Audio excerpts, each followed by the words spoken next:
Yes. Bwana Yesu asifiwe. Praise the name of the Lord.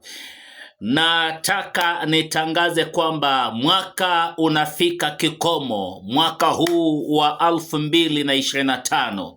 Tenga muda kumwabudu Mungu. Tarehe 31 mwaka huu, mwezi huu, tukutane pale Kakamega mjini kwa mtumishi wa Mungu anaitwa Mchelule. Nitakwepo pale tarehe hiyo, mkesha wa kuamkia tarehe 1 ya mwaka wa 2026. Nitakuwepo pale tarehe 1.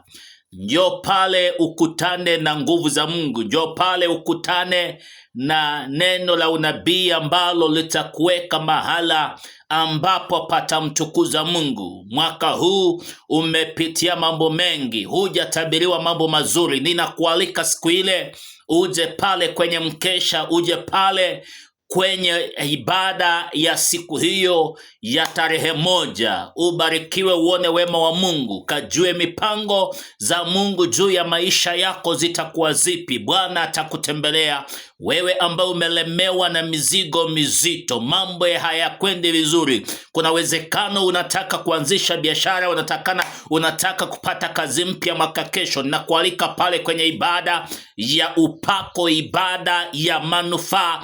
Mafuta matakatifu ya Jehova yatakuwa juu yako, mafuta ya ukombozi ya kuinuliwa. Wale waliokuwa wamekufinyilia mwaka huu hawatakufinyilia tena kupitia kwa hiyo ibada. Bwana atajitukuza na kutenda mema. Wale ambao hawatakuwepo, nitakuwa moja kwa moja kwenye ukurasa wangu wa Facebook na pia hapa TikTok. Bwana atatutenda mambo mazuri, na pia pale YouTube. Hakikisha kwamba umenifuata. You have followed me and the Lord is gonna be on our side. Bwana akubariki sana, akutende mambo mazuri. Happy New Year 2026. May the Lord go ahead of you na uone makubwa. Hallelujah. Shalom.